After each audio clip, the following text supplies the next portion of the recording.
Student एक time था जब एग्जाम देने से पहले सब बच्चे मंदिर मस्जिद गुरुद्वारे या जिस भी भगवान को मानते हैं वहां जाके हाथ जोड़ते थे कि कल हमारा एग्जाम है, एग्जाम अच्छा जाए। अब वो दौर आ चुका है जब आप एग्जाम देने से पहले हाथ जोड़ी कि भगवान, मैं एक कॉम्पिटेटिव एग्जाम देने जा रहा हूँ, प्लीज उसका पेपर लीक ना हो जाए, कहीं कहीं ऐसा ना हो कि मेरी इतनी लंबी मेहनत बर्बाद हो जाए। कुछ यही हाल इस साल स्टूडेंट्स के साथ हो रहा है। चाहे वो नीट देने वाले 23 लाख बच्चे हों, चाहे वो नेट देने वाले 9 लाख बच्चे हों, हर जगह सेम ही स्टोरी आपको सुनने को मिल रही है। और ऐसे में ना एक मूवी का जो सीन है मैं वो भी आप लोगों को दिखाना चाहूंगा, मुन्ना भाई एमबीबीएस। ये मूवी हम सबको याद ही होगी जितने बच्चों ने देखी है स्पेशली। ठीक है, जब ये सीन मूवी में आता है ना तो बहुत हंसे थे हम इस सीन को देख के। पर आज जब सही में ये देखने को मिल रहा है कि भाई ऐसी हरकतें होती हैं, इस तरीके से डॉक्टर्स बनाए जाते हैं, मुन्ना भाई एमबीबीएस बनाए जाते हैं, तब समझ में आ रहा है कि भाई इसका इम्पैक्ट क्या पड़ता है।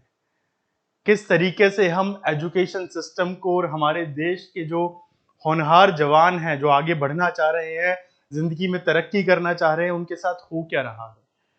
आज सुबह से न्यूज में लगातार ये छाया हुआ था कि सुप्रीम कोर्ट की कोई टिप्पणी आएगी। टिप्पणी नीट से जुड़ी है, बट नीट के साथ एक और चीज लगातार मेंशन है जो कि है एनटीए।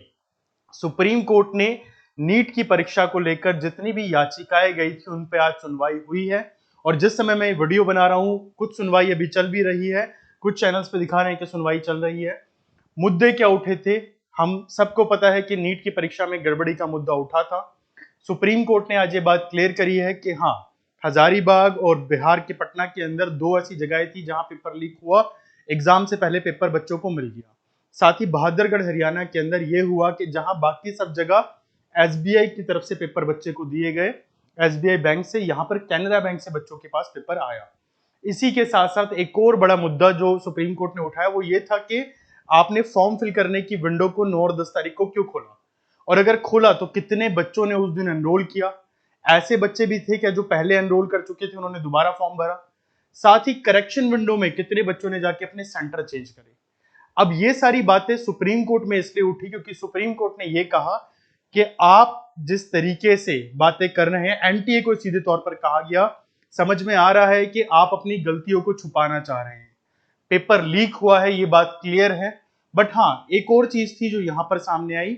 सुप्रीम कोर्ट ने यह भी कहा कि हम ये नहीं कह सकते कि पेपर बड़े पैमाने पे लीक हुआ है, इसलिए जो रीनेट की पटिशन है, रीनीट की सॉरी, कि एग्जाम को दोबारा कंडक्ट कराया जाए, वो एक्सेप्टेबल है, क्योंकि ये कहना कि मास लेवल पे ऐसा हुआ वो पॉसिबल नहीं है। तो एक बड़े पब्लिक स्फेयर में ये कहना कि आप दोबारा से एग्जाम करा दीजिए, 23 लाख बच्चा दोबारा एग्जाम देने जाए, ये एक तरह से इनजस्टिस होगा। इसकी जगह इंस्टेड ऑफ दैट आप एक काम कीजिए, जो 1,08,000 के आसपास बच्चे हैं उनका एक डेटा आप इकट्ठा कीजिए कि क्या क्या हुआ, एग्जाम कैसा रहा, ये सब चीजें।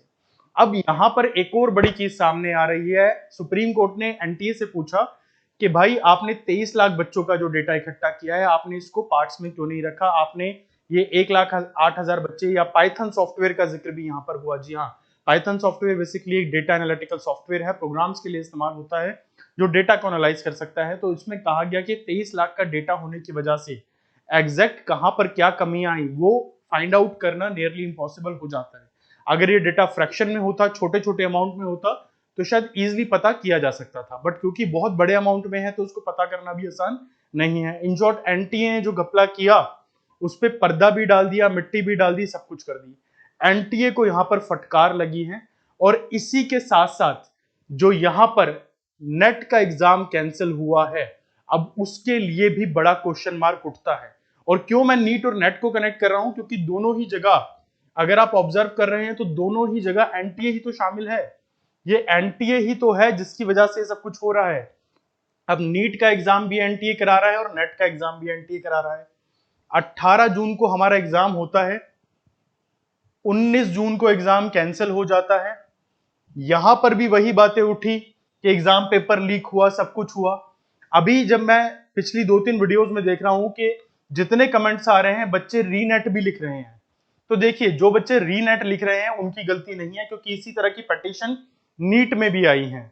134 से ज्यादा पटिशन है जहां बच्चों ने कहा है रीनीट कराया जाए। इसी तरह से नेट के लिए भी बच्चे लगातार बोल रहे हैं कि रीनेट कराया जाए।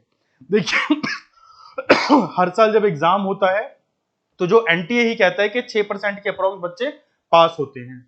तो बाकी जो 94% बच्चे रह जाते हैं, ठीक है, या किसी भी बच्चे का अगर एग्जाम अच्छा नहीं हुआ है 18 जून वाला, तो ये बहुत ऑब्वियस सी बात है कि वो बच्चा चाहेगा कि एग्जाम दोबारा कंडक्ट हो जाए। उसको कोई फर्क नहीं पड़ता कि एक्चुअल में लीक हुआ था या नहीं हुआ था, ठीक है, वो चाहता है कि एग्जाम दोबारा हो जाए, जो चीजों की कमियां मेरी तरफ से रह गई थी, जो मैं पढ़ के नहीं गया, मैं पढ़ के आ जाऊं और एग्जाम हो जाए।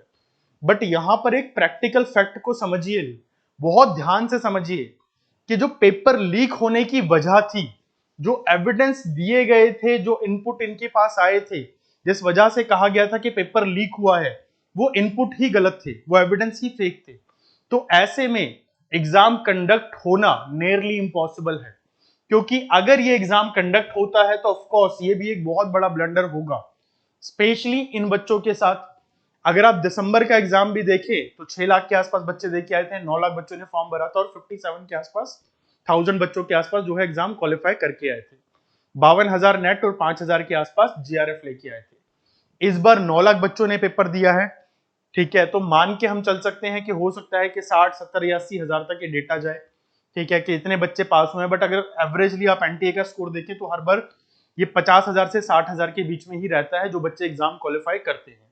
तो यहाँ वो सभी बच्चे जो कमेंट बॉक्स में ये लिखते हैं कि सर रीनेट होना चाहिए, होना चाहिए, बिल्कुल एग्जाम कंडक्ट कराने में कोई प्रॉब्लम नहीं है। एंड एज अ टीचर हम तो चाहेंगे अगर किसी बच्चे का एग्जाम अच्छा नहीं गया तो दे के आए दोबारा। बट आप ये क्यों भूल जाते हैं कि रीनेट अगर होता है तो आपका फायदा कम नुकसान ज्यादा है। अगर मान लीजिए रीनेट होता है तो अब उस लेवल की प्रिपरेशन तो आप अभी भी नहीं कर पाएंगे ना, क्योंकि अभी भी एक क्योस चल रहा है कि पढ़े या ना पढ़े, ठीक है, लगातार ये चल रहा है, यूट्यूब पे आ रहा है ना कि रीनेट बैच ये सब चले जा रहा है लगातार, ठीक है। हमने भी स्टार्टिंग में जब ये हुआ था तो मैंने भी कहा था कि भाई मैं क्रैश कोर्स करा दूंगा बच्चों को, ठीक है, बट फिर देन आई ऑब्जर्व, जब ये चीजें आई सामने तो हमारे क्रैश कोर्स में जो बच्चा है हमने सबको कहा कि भाई आप अब रेगुलर ही पढ़ते रहिए। अब हम उन बच्चों को रेगुलर ही पढ़ाएंगे, दिसंबर को टारगेट करते हुए। एग्जाम हुआ तो वेल एंड गुड है, नहीं हुआ तो एटलीस्ट वो बच्चे दिसंबर के अटेम्प्ट के लिए तो प्रिपेयर कर रहे हैं। यहां अगर देखिए 21 अगस्त से लेकर अगर 4 सितंबर के बीच में एग्जाम होता है तो 4 सितंबर को एग्जाम होने का मतलब है 10 दिन हम मिनिमम मान लेते हैं, 14 सितंबर तक आपका रिजल्ट आएगा। अब 14 सितंबर को अगर रिजल्ट आ रहा है तो अगला एग्जाम कब होना है? 2023 में इस समय सितंबर के मिड में ही ये पता चल गया था कि जून में एग्जाम कब होना है, ठीक है। तो यहां पर अगर 14 सितंबर तक आपका एग्जाम चलता है, रिजल्ट आता है, तो दिसंबर में एग्जाम होने के चांसेस ना के बराबर है।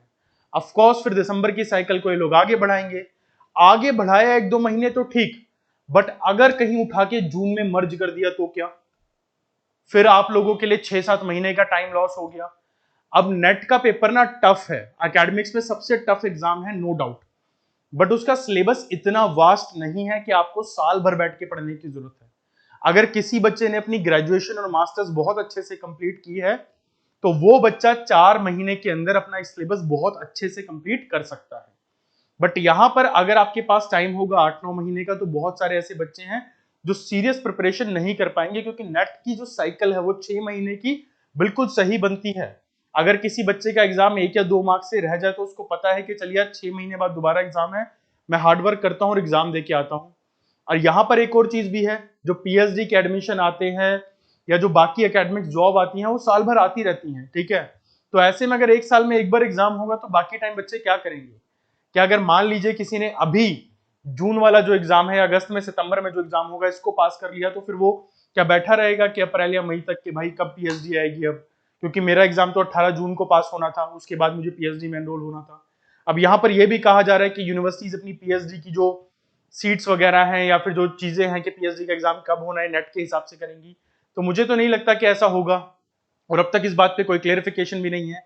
तो रीनेट बहुत ज्यादा फायदे का सौदा नहीं होने वाला किसी के लिए भी। अगर आपने अच्छे से प्रिपरेशन की थी, आपका 18 जून का एग्जाम आपको लगता है कि अच्छा तो गया है बट शायद एग्जाम क्वालिफाई ना हो पाए, तो my best suggestion as a teacher कि आप दिसंबर के लिए प्रिपरेशन पे फोकस कीजिए। आप अपने आप को ये मेक श्योर कर लीजिए अपने माइंड में कि दिसंबर के लिए हम पढ़ते हैं। एनटीए के नोटिस का इंतजार आप करते रहिए, क्योंकि एनटीए का नोटिस तो कभी भी आ सकता है। एनटीए कभी भी कह देगा उठा के कि भाई जो एविडेंस थे वो फेक थे, सीबीआई इन्वेस्टिगेशन में पता चला है और अब हम रीनेट नहीं करा रहे, 18 जून का रिजल्ट देने हैं। अब कई स्टूडेंट ये भी कह रहे हैं कि सर जब एग्जाम कैंसिल हो चुका है, ऐसा नहीं हुआ है ना कि उन्होंने एग्जाम कैंसिल करके आपका जो डेटा है या जो ओएमआर शीट है उनको स्क्रैप कर दिया है, ठीक है। वो सारी डिटेल उनके पास अभी भी है, वो डेटा सारा का सारा एज इट इज उनके पास रखा हुआ है और रखा रहेगा, लाइफ टाइम रखा रहेगा, कोई डेटा स्क्रैप नहीं हो रहा है। तो रीलेट का रिजल्ट मतलब जो नेट 18 जून को है उसका रिजल्ट देना कोई बड़ा टास्क नहीं है, और प्रैक्टिकली वो बनता भी है, क्योंकि जब नीट का एग्जाम जहां पर कोर्ट को साफ साफ पता चल रहा है कि भाई पेपर लीक भी हुआ है, ठीक है, और बहुत सारी जो चीजें थी मिसकंडक्ट हुई हैं, उसके बावजूद भी कोर्ट यहां पे कह रहा है कि कोई बड़ी धांधली अगर नहीं है या बहुत मास लेवल पे नजर नहीं आ रहा है कि कोई प्रॉब्लम हुई है, तो कोई एग्जाम दोबारा नहीं होगा। शनिवार को रिजल्ट अनाउंस करने की कोर्ट ने जो है बात कही है। कोर्ट ने एनटीए को डायरेक्शन दी है कि आप शनिवार 12 बजे तक नीट का रिजल्ट अनाउंस करो, बच्चों का नाम मत दो, उनका शहर, उनका सेंटर और नंबर बता दो, ये क्या कितने आए हैं। इससे ऑफकोर्स ट्रांसपेरेंसी क्रिएट हो गई। बट यहां पर अगर नेट की बात की जाए तो ऑल दो ये खबरें भी सुनने में आ रही है कि इसके लिए भी पीआईएल डल रही है, पेटिशन डल रही है, कोई बड़ी अपडेट अभी नहीं है। बट यहां पर भले ही एनटीए ने अब तक अपनी साइट से डेटशीट नहीं उठाई है, एनटीए की साइट पे अगर आप अभी भी चेक करेंगे तो अभी सुबह भी जब मैंने चेक किया तो जो लेटेस्ट नए नोटिफिकेशन है उसमें 12वां नंबर का जो नोटिफिकेशन है, 12th नोटिफिकेशन, वहां पर आपको दिखेगा एनटीए का कैलेंडर जो कि 28 जून को अपडेट हुआ है। उसमें अभी भी मेंशन किया गया है कि 21 अगस्त से लेकर 4 सितंबर के बीच में जो नेट की परीक्षा है उसको दोबारा आयोजित किया जा रहा है। बट अगर कोर्ट इतना सख्त है और एनटीए को इतनी बड़ी फटकार लग रही है, कोर्ट सीधे तौर पर कह रहा है एनटीए को कि आप खाना पूर्ति कर रहे हो, नीट में जो आपने किया है आप खाना पूर्ति कर रहे हो, अपने आप को बचाने की कोशिश कर रहे हो। तो कहीं ना कहीं ये समझना पड़ेगा कि भारत का सर्वोच्च न्यायालय जब इतनी बड़ी टिप्पणी कर रहा है और एक एग्जाम जहां 24 लाख बच्चा अपेयर हुआ है, उस एग्जाम में ये पाए जाने के बाद भी कि धांधली हुई है, कोर्ट री नीट की बात नहीं कर रहा, तो यहां नेट दोबारा से कैसे होगा। तो अगर इस तरह का कोई भ्रम फैल रहा है कि भाई नेट होने वाला है, क्योंकि मैंने कई यूट्यूब वीडियोस के थंबनेल देखे जिसमें लिखा था कि डेट जारी, of course they are try to manipulate you. Even एक मैंने पर्टिकुलर एक टीचर की वीडियो देखी जिन्होंने 2-3 लगातार डाल रखे थे कि नेट की डेट आ गई, अभी आया नोटिफिकेशन, अभी निकल गया, तो ऐसा कुछ नहीं हुआ है। एग्जाम कैंसिल होने के चांसेस सबसे ज्यादा हैं इस समय। एंड एज अ टीचर तो मैं यही चाहता हूं कि जिन बच्चों ने 18 जून का एग्जाम दिया है, जो बच्चा जनवरी 2024 से पढ़ रहा है, ठीक है, जनवरी 2024 से जो बच्चा प्रिपेयर करके जून में एग्जाम दे के आया 18 जून को, उसको रिजल्ट मिलना, उसका स्कोर कार्ड पता चलना कि कितना स्कोर उसका रहा है, ये उसका हक है। उसको कोई जरूरत नहीं है अब रीनेट के लिए वेट करने की। और हर दिन जो गुजर रहा है ना, इसमें हर दिन यही हो रहा है कि हर रोज बच्चा सोच रहा है कि भाई एग्जाम कब होगा, कब नहीं होगा। तो this is my last point कि भाई एग्जाम अब नहीं होना चाहिए, अब सीधा रिजल्ट आप अनाउंस करो और बच्चे को क्लियर करो कि अगला एग्जाम दिसंबर में है, उसके लिए पढ़िए। जो धांधली की बातें थी या जो ये सर्कुलेशन था कि कोई इस तरह के पेपर बटे हैं, वो जब गलत साबित हो चुका है तो आप रिलीज करो ना सीधा रिजल्ट। आई होप कि आप लोग मुझसे एग्री हैं। कमेंट बॉक्स में इस बात को जरूर लिखिएगा, आप अपने व्यूज भी जरूर शेयर कीजिएगा। Thank you so much.